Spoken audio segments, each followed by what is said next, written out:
Hey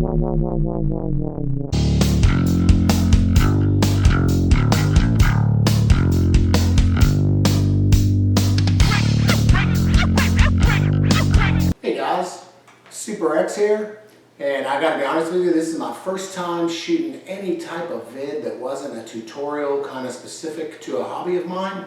So we're gonna have to bear with me, but I thought it was an important vid to shoot. I've seen a lot of videos on espresso gear, quite a few. A lot of them were done by the people that make these products and or sell these products. A lot of them were done by people with a kind of a different mindset than I have. So to start off with this video, I'm going to give you my take on this Gaggia Classic, my take on the Rancilio Rocky doserless, the stuff that I use, and why I got into this stuff. I'll start by saying that for about 8 years, I had this really killer, it was a automatic machine by a company called Capresso, and you basically spun this little carousel. For me, it produced, believe it or not, it produced what I thought was a really good shot of espresso. Well, that thing just died, and it sent me on sort of a hunt for new stuff. So in that period of time, I went through some gear before I settled on this. The first thing I got was a Capresso machine like this. And when I get into this one, I'll tell you why I believe that is not the option you want to pursue. Also got a grinder called it's a big name one, I'll think of it here in a minute. Can't think of it, but it's I'll come up with it here in a little bit. But I wound up going with this one. It's probably the second most recommended sort of entry or level grinder, as this one is called. And I just can't think of it. It has a big thing on the front. Needless to say, that stuff didn't work out for me. So I wound up going back to Capresso and getting a one-touch. Now anybody that likes espresso, particularly espresso that tastes like you get at Starbucks, which is why I make espresso, because against counter to most people that make these videos, I actually like the lattes that I get from Starbucks. I like them a lot. So that's what I tried to reproduce here. So the one touch I got was called a Jura Micro EN850 or something like that. Jura Micro, whatever it was, a little black one, pretty big, good sized machine. First shot I pulled through, they tell you can't use oily beans. I got beans that weren't oily, and even they jammed it up. So it's called the Micro 1, the ENA Micro 1. So that one touch just didn't work out. So then it put me back on the hunt, realizing that there is no one touch on the market that allows you to use dark roasted beans to give you that richness that you were accustomed to in a Starbucks style latte. Still going over to my other hobby.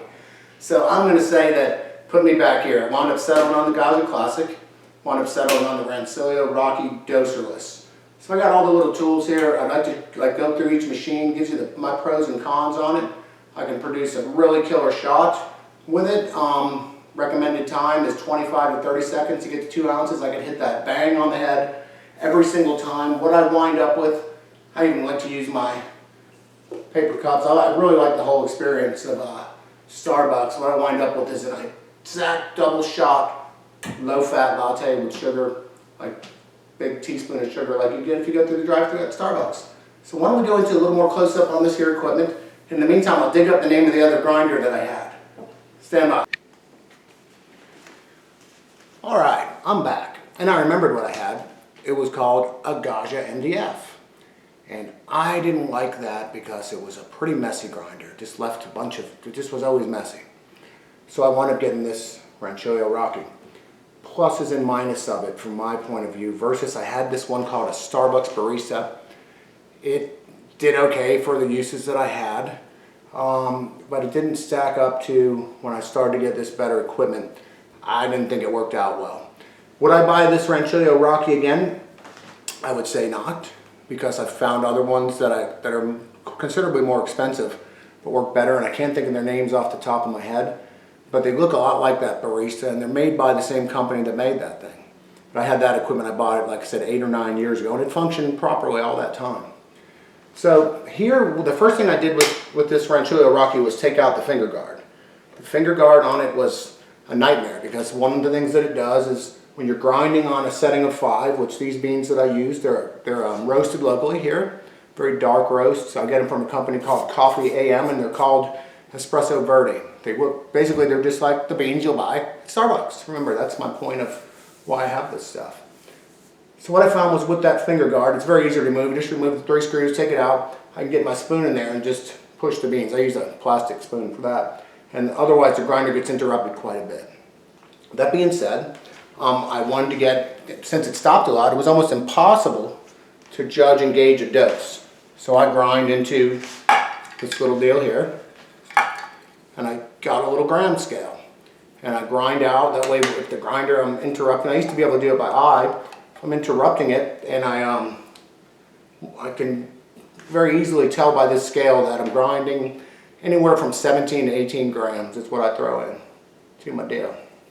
So a little digital gram scale sits here. I put some little feet on the bottom of it to make it so it doesn't dance around under the grind. Use that little cup, grind into it, and I'll take you through how I make a shot. That'll be a separate video. Right now I just want to talk about the equipment. This little thing comes off. You can clean it and stuff. Hopper's good. I mean, I think the grinder is decent. I like it. I don't fill it with a lot of beans. I fill it like with maybe a couple of days worth at a time. I think it's a decent grinder. I'm happy with it. But if I had to buy again, I'd probably, in this price range, I would buy it. If I could have gotten a more expensive grinder, I would have gotten a more expensive grinder. So that's that on my grinder. Now this guy right here. This machine is awesome. I'm going to have to say that it kills the machine that I had gotten from Capresso. They have one in a similar price range. I got from Capresso because their customer service was just pretty much awesome, straight up. I mean, they gave me, like, after that machine was 8 years old, they still like gave me these discounts on equipment. So I thought I might as well go there. All these machines are probably the same without having reviewed a bunch of them or looked at a bunch of reviews. Not the case at all. First thing you'll notice about the Gaggia is it's a very sturdy machine. The one I had before was called the EC Pro from Capresso. This is a sturdy machine. My judgment of a machine, if I can't grab the portafilter and take it off without the whole machine, like on the Gaggia, for instance, when you just go like this and the whole machine is moving. This one I got it on tight. I mean, not any setting, I mean, no matter what you did with it, even if it was here, the whole machine, you couldn't take the portafilter off without holding it. So for starters, it also comes with a standard size portafilter. That's a big thing. Most people don't think of that when they're going to buy coffee.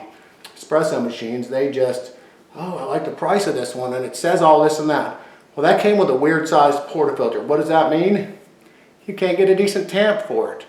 And if you don't get a decent tamp that fits correctly in your portafilter, you don't get a decent shot. So take that one from me. That was the bigger drawback. The reason that thing was so light was because this little tray was the whole bottom of the machine. I mean, it was just a light, cheap machine. Don't want to say bad things about Capresso because their one machine served me for a long time. I'm very happy with this one right here. It pulls a killer shot for the price we're paying. I don't think you could beat it. I mean, I'm sure there's people out there going to say you need to spend thousands of dollars on this and that, but this whole setup right here, you can get it at wholelottelove.com. So that's that. If you're going to get your machine, you're going to notice this little pipe. You're going to wonder where those hoses and all that stuff go when you set it up. They just go down in the water tank. Water tank comes out. I've got it full right now. That's kind of how I am. This little thing's real easy to clean. Stainless steel. Little container here. Real easy to clean. I gotta get my sea legs about that. I said usually my videos are about different subject matter. So I notice I'm a little camera shy today. Let's see if we can shake that up a little bit. Slow myself down. I thought it was important to do this review though because there's a lot of stuff out there and most people seem to have a negative attitude about Starbucks. I'm not saying it's the greatest thing in the world, but I will tell you that that's where I go to get my lattes. That's pretty much all I have. And I like them. I like them quite a bit. So this setup duplicates that for me in no time. It's about 5 minutes. I turn on the machine. Usually I let it heat up. If I can let it heat up for 15 or 20 minutes, I do. I have done it in as little as 5, but then I'll take my 2-ounce glass here and just heat it up. The portafilter heats up. The other thing I'm going to recommend is get a bottomless portafilter. At least especially when you're starting out. They're about 50 bucks. You can get them from Gaggia. It's just really hard to dial your shots, in my opinion, and to get an accurate 2-ounce count with the one that comes with it. It has these 2 little deals. I got it up there in the closet, but to me it was useless. I use this, and I pull my shots right in this 2-ounce glass. I time them with this timer. There you go, my last one was 27 seconds. So I timed, that says 57 because the one before that was 30. The goal is to get a shot in 25 to 30 seconds, 2 ounces or thereabouts. If it comes out a bunch slower than that and you don't get 2 ounces in 30 seconds, your grind is too fine is what I believe. And if it comes out faster and you get 30 seconds goes by and you are like not even close to being at 2 ounces, or you're way over 2 ounces. In other words, we get to 2 ounces way before 30 seconds. I mean, way before. 25 to 30 is the rule. If you get there before that, your grind is not fine enough. Tamping you'll get down. We'll take you through that shot process. So again, good stainless steel machine. I wanted to show you where they sat under the counters because this thing is pretty tall. I fill it up with bottled water. Fills right there. You just pour it right in. Good heavy duty commercial grade cords on all this equipment. The stainless steel is good. My wife tends to wipe down my stuff, which I don't really like too much.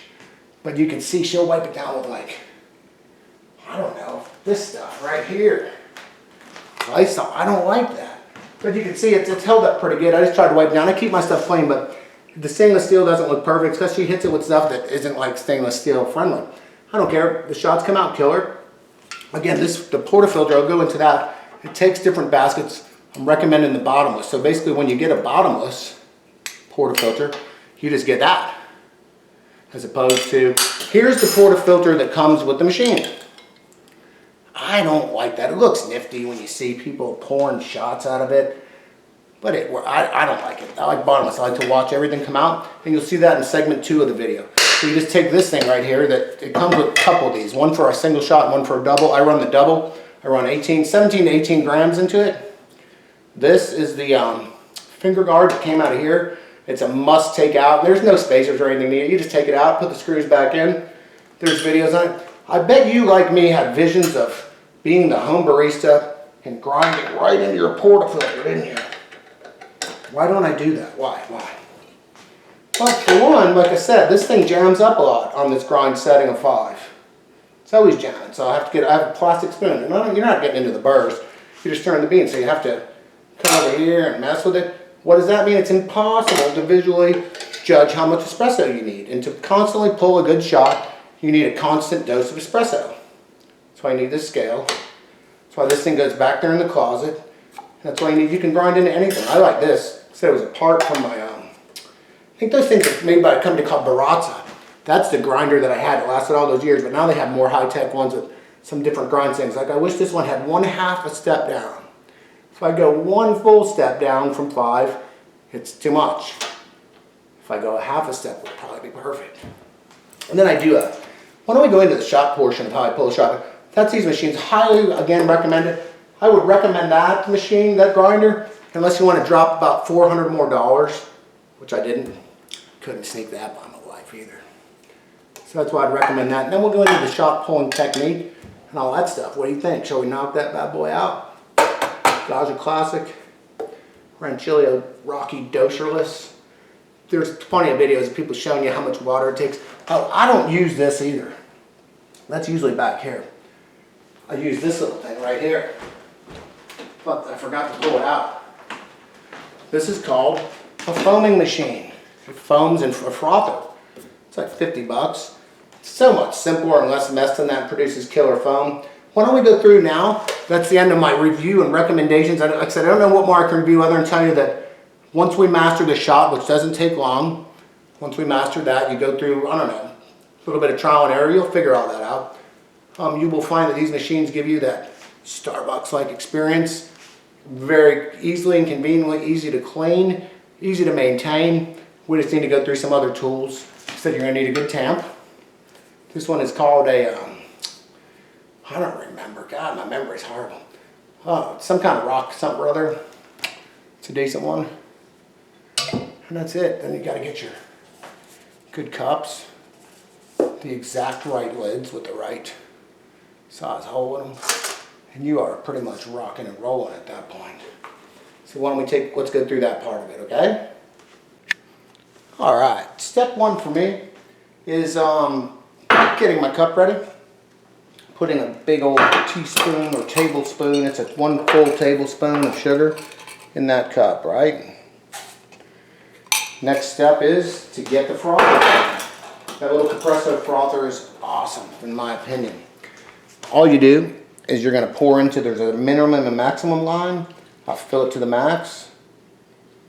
And hit there's a warm, a hot, and I don't know, I guess a cold button. We're going full hot here. Now what I've had to do in order to shoot this video is unplug my espresso machine so I can show you the grinder. So I grind while that's doing its thing. And we got our cup with the sugar, we're just going to move that out of the way. The beans I use, as you can see, are an extremely oily mix of beans. And I already have some in there, but basically, again, I just take a little bit of beans. Very oily. If you could smell these, they smell delicious. It smells like if you bought Starbucks espresso beans, which I bought for a long time. So I found this place that's actually right down the road from where I live, too. It's not far away, but anyway, they just FedEx it. I don't have to drive there, and it gets here like the next day. So we're going to grind. How are we grinding? We're going to let our gram scale weigh itself out, like zero itself out. And then we're going to grind out a stop usually right at 16 when I got 16 grams in. So let's go ahead and do that deal. I'm watching the scale.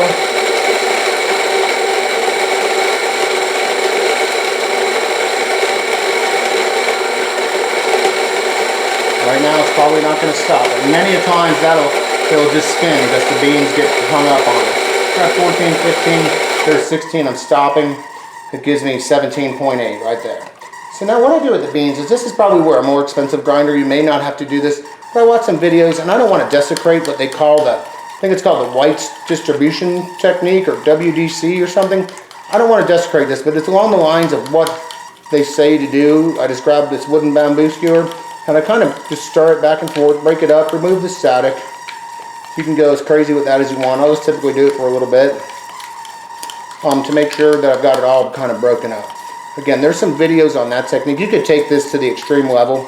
I'm sorry, I'm not a barista. I'm just a dude that likes a killer latte. So, and I'll show you that I can produce that without being a barista. I'm just a dude at home making lattes in the morning, afternoon, and evenings. So I got that ready. I'm just going to take it, bottomless portafilter, just pour it in. Now, this is the first time I've ever done this with the camera in front of me, so it could be kind of interesting, but that's how it is. You can see, I like it to overflow nicely on there, okay? And while I'm doing this, I'm going to quickly unplug my grinder and plug in the coffee machine the espresso machine, so we can get after it. It's been preheating for a good long time. I'll leave my cup up here again. You want everything hot about espresso. My portafilter is probably not as hot as it should be because it's been sitting on the counter, but it should get as close. Normally you leave that on there, you're going to see that it's very hot. I just take the beans and sort of the grinds and sort of try and level them out, pushing down slightly, not much. I'm not trying to tamp it, I just don't want as much to fall out because I like that full bodied shot. Clean off the edges here, because otherwise that'll get caught up in your machine. And then we're going to tamp. I tamp pretty heavily. I tamp heavily with this. Like I said, if I can go another half setting down, I probably might not have to tamp as hard. The tamp is essentially edge of the counter. I put in my tamper, the tamp deal there, and I make sure it's nice and level, okay? It's got to be level. If it's not level, you're going to get all kinds of problems.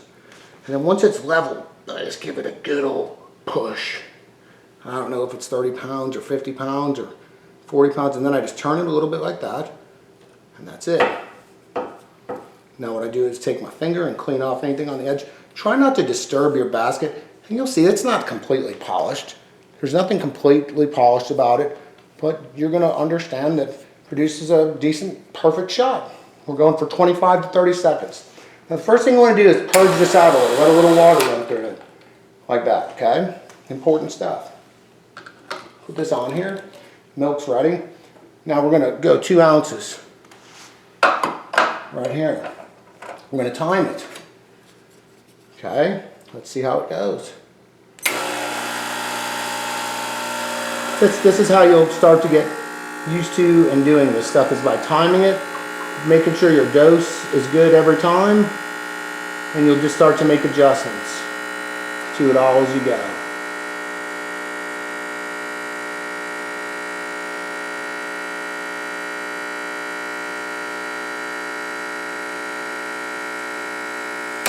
"27 seconds, right to 2 ounces. Let's take a look at that shot. I can tell you it's going to be pretty awesome. It's doing its deal there. As you can see, what do they call that? The Guinnessing effects. So there's a whole bunch of stuff out there where you're going to find all different types of information on making shots from people. My information is what makes me a good shot, what makes me a quick shot, what makes me a shot. Now I'm just going to pour this in the sugar. If you're looking for latte art, I'm not going to be able to provide any of that for you because, like I said, I'm not a barista. I'm a dude that's sick of going through the drive-thru. Wanted the experience at home. Got it for many years. You can see all the froth on top of this deal here. I mean, there's a lot. And you could use as much or as little as you want. There's about how much I'll use. At the end of the day, this is how the Holmes is rolling. Hopefully you can see that. Stir it up just a little bit. There's kids around. They will like that foam milk. We call it cream milk. Put it in hot cocoa and all that good stuff. And let's see. Then we got our little lid here. I get these cups from a company called Carrot. K-A-R-A-T. Carrot cups and lids. I forget the name of it. You'll just search it up and there's a wholesale. It's like Lolly Cup or something. And right now I'd be throwing the guy at the drive-thru about $4. Plus that was an extra shot. It's a double shot, $4.50. Whatever. Right there, baby. Right there. Here's your stuff. I hope that was informative. I hope you liked it. And I hope you liked that there weren't any barking dogs or any dirty dishes laying around or any of that kind of stuff. Okay? See ya.